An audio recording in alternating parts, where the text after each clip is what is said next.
तो नमस्कार प्रिय विद्यार्थीगण, एक बार फिर से आप सभी विद्यार्थियों का हमारे YouTube चैनल पर बहुत बहुत स्वागत है।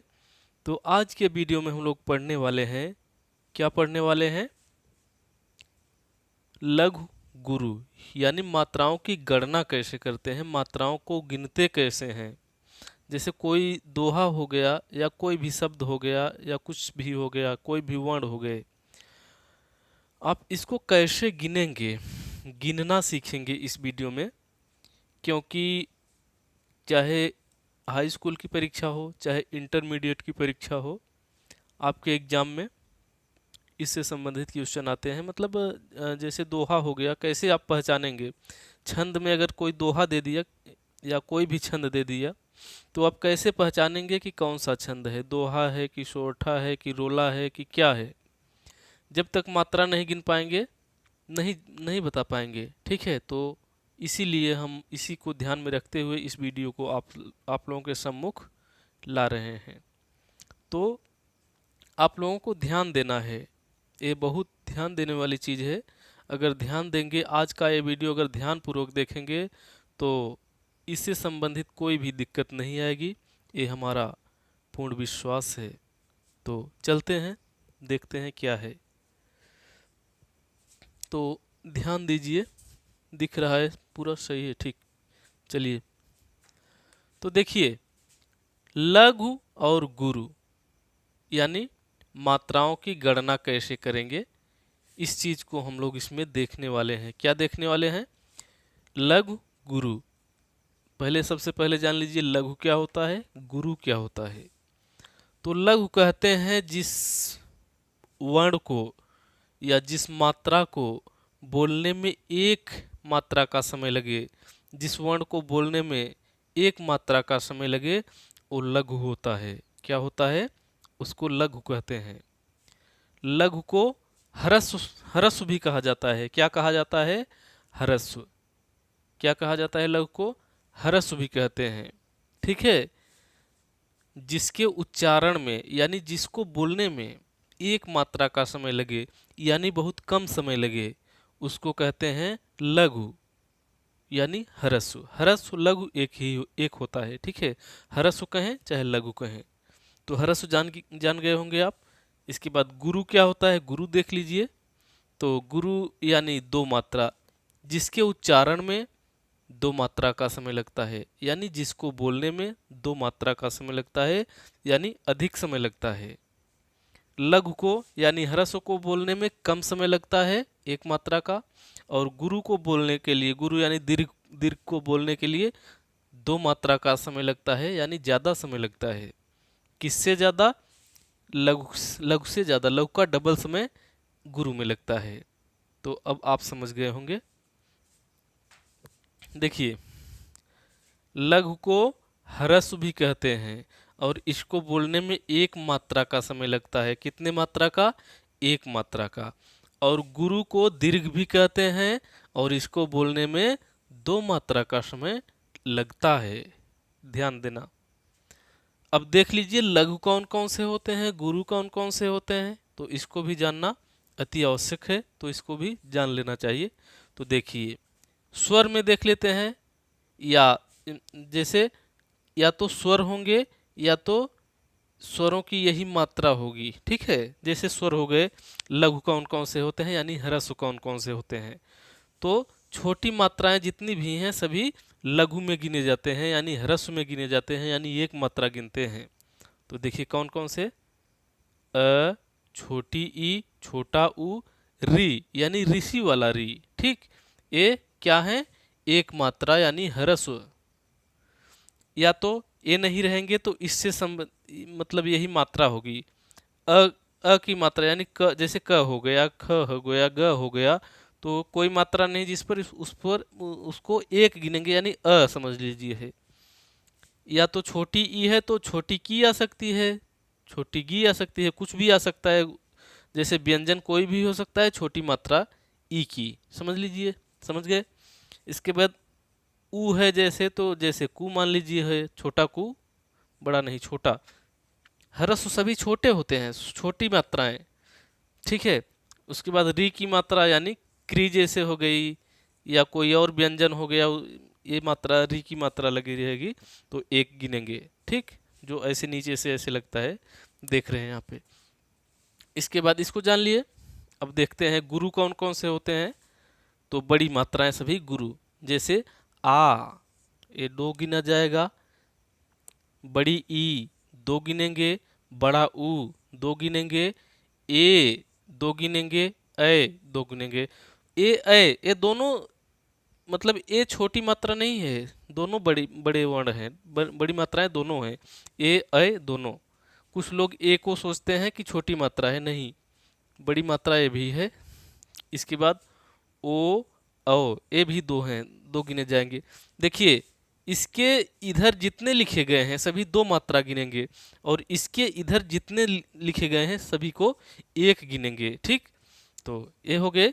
या तो यही मात्राएं होंगी, बड़ी मात्राएं, जैसे का, व्यंजन वर्ण कोई आ जाएगा, मात्रा यही होगी। जैसे आ की मात्रा का है यहाँ पे, बड़ी की, बड़ा कु, बड़ा मतलब के, कै दो गिने जाएंगे, ये भी को, क ये भी दो दो गिने जाएंगे। कोई और भी व्यंजन आ सकते हैं, इसको मतलब उदाहरण के लिए हम लिए हैं क को सिर्फ, और भी व्यंजन चाहे जो भी व्यंजन आए, मतलब मात्रा यही तो दो गिने जाएंगे, और इधर के मात्रा हैं तो एक गिने जाएंगे। ठीक, और देखिए अनुस्वार, अंग जो होता है उसको अनुस्वार कहते हैं। अंग आए या व्यंजन कोई वर्ण आए उसके ऊपर बिंदी लगी रहे तो उसको अनुस्वार गिनते हैं, तो उसको दो गिनेंगे, क्योंकि इधर जो दिख रहा है दो गिनेंगे, यानी अंग जो है इसको दो गिनेंगे। अह जो है विसर्ग है, इसको भी दो गिनेंगे। जैसे कंग आ गया, कंग कितना गिनेंगे, दो गिनेंगे कंग को, क्योंकि अनुस्वार युक्त है ये वर्ण। ठीक है, तो अनुस्वार यहाँ पर अनुस्वार वाला दो गिना जाएगा। अह जैसे अह है ये भी दो गिना जाएगा, विसर्ग है तो दो गिना जाएगा। जैसे प्रातः, तह आ रहा है तो उसको दो गिनेंगे, तह को, तह जो है उसको दो गिनेंगे क्योंकि विसर्ग है उसमें। ठीक है, ये सभी दो गिने जाएंगे। तो अनुसार युक्त वर्ण दो गिना जाता है, और चंद्र बिंदु वाला वर्ण जो होता है ये दो नहीं गिना जाता है, इसको एक ही गिनेंगे। जैसे हंसना, तो यहाँ ह पर एक ही गिना जाएगा। कितना गिना जाएगा, ह पे एक, स पे एक, न पे आ की मात्रा है तो दो गिना जाएगा। ठीक है, ठीक है ना, समझ रहे हैं ना। आगे चलते हैं। आधा वर्ण से पहले वाला वर्ण दो होगा। जैसे शब्द, कोई भी शब्द हो उसके बीच में कोई आधा अक्षर आ गया, आधा वर्ण आ गया, तो उस आधे अक्षर के पहले वाला वर्ण जो है वो दो हो जाता है। जैसे देख लीजिए यहाँ पे अंतर, अंतर में यहाँ आधा न आया है तो आधा न के पहले क्या है, अ है, क्या है, अ है, तो अ को दो गिनेंगे, फिर त को एक गिनेंगे, र को एक गिनेंगे। क्या हुआ, अ तो एक था ना, लेकिन आधा आने के नाते, आधा बीच में आया है तो इस आधे को इसके पहले वाले में जुड़ जाता है, अपने से पहले वाले में जुड़ जाता है। यानी अ एक था तो एक ये दो हो गया, और त एक हो गया, र एक हो गया, ये मात्राएं हो गई। और इधर देख लीजिए, शब्द के आरंभ में आधा वर्ण आने पर नहीं गिना जाएगा।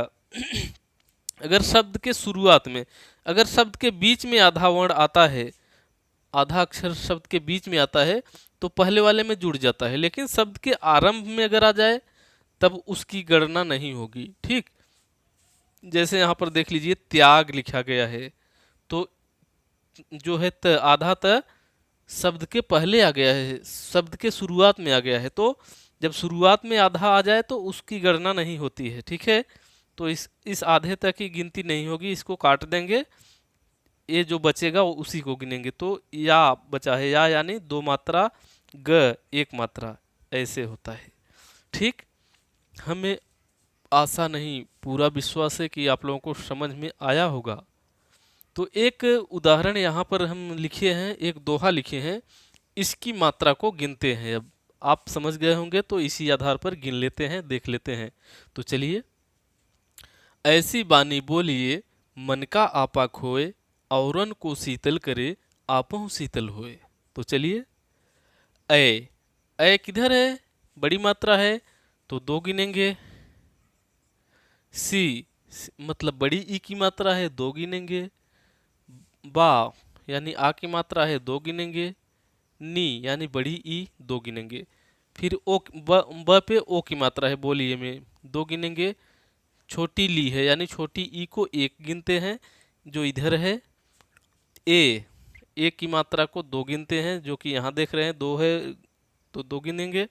इसके बाद मन का आपाक है, म 1 है यानी अ की मात्रा समझ लीजिए है, म में 1 है। न फिर न को 1 गिनेंगे। का यानी आ की आ है तो 2 गिनेंगे। फिर आपा, आ पा में भी आ है, 2 2।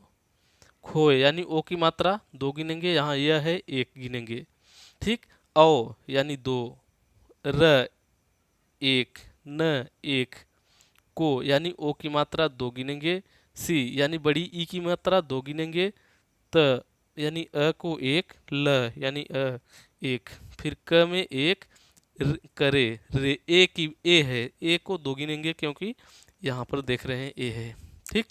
इसके बाद आपा हूँ, आ यानी 2, प 1, छोट हु है, हु यानी छोटा ऊ है, छोटा है तो 1 गिनेंगे। छोटी छोटी मात्राएं जहां पर मिले आप 1 ही गिनेंगे, 2 नहीं। ठीक है। शीतल होए, शीतल बड़ी सी मतलब बड़ी ई तो 2 गिनेंगे। त ल 1 1 गिनेंगे। यहाँ होए यानी ओ की मात्रा 2 गिनेंगे, फिर यह को 1 गिनेंगे। ठीक। समझ में आया होगा आप लोगों को, हमें लगता है आप लोग समझ गए होंगे। ठीक है, तो दिख रहा है सही से, हाँ दिख तो रहा है। तो आप लोग अब समझ गए होंगे। इसी तरह से आप ज़्यादा से ज़्यादा उदाहरण करेंगे, वर्डों को गिनेंगे। कुछ दोहा में देखेंगे कम ज़्यादा मात्राएं होती हैं, तो उसमें आप कन्फ्यूजन आपको नहीं होना चाहिए, क्योंकि कुछ दोहा में मात्राएं कम ज़्यादा हैं। जैसे कबीर का दोहा हो गया, तो इनके दोहे में हम देखते हैं कुछ में मात्राओं में त्रुटियां हैं, किसी में कम मात्राएं हैं, किसी में ज़्यादा हैं। तो वैसे तो दोहे में होना चाहिए कितना, दोहे में 4 चरण होते हैं। एक चरण ए हो गया आपका, दूसरा चरण ए हो गया आपका, तीसरा चरण ए हो गया आपका, चौथा चरण ए हो गया। तो दोहा में जो होता है पहला और तीसरा चरण जो होता है, इसमें 13 13 मात्राएं होती हैं। कितनी मात्राएं? 13 13, 13 इसमें 13 इसमें। और दूसरा जो है, दूसरा और चौथा, दूसरे और चौथे चरण में 11 11 मात्राएं होती हैं। आप गिनकर देख सकते हैं। लेकिन कबीर का दोहा हो गया, कुछ दोहों में देखेंगे त्रुटियां रहती हैं तो कम ज़्यादा रहता है, तो उससे आप कन्फ्यूजन आपको नहीं होना चाहिए। ठीक है, कन्फ्यूज मत होना। ठीक। और नियम यही है, इसी नियम से आप गिनेंगे तो गलत नहीं हो सकता है, क्योंकि यही नियम है, सही नियम यही है। तो इसी के आधार पर आप गिनेंगे और इसको लिख लेंगे। बिना लिखे आप एक बार देखेंगे फिर भूल जाएंगे, आपको लिखना ही पड़ेगा। तो आप इसको लिख सकते हैं। अगर ये वीडियो आपको अच्छा लगा हो, वास्तव में ज्ञानवर्धक ये वीडियो रहा हो, तो इस चैनल को आप सब्सक्राइब कर सकते हैं इस तरह के और भी वीडियो देखने के लिए। हम मिलते हैं फिर आप सभी से किसी नेक्स्ट वीडियो में। तब तक के लिए जय हिंद, जय भारत।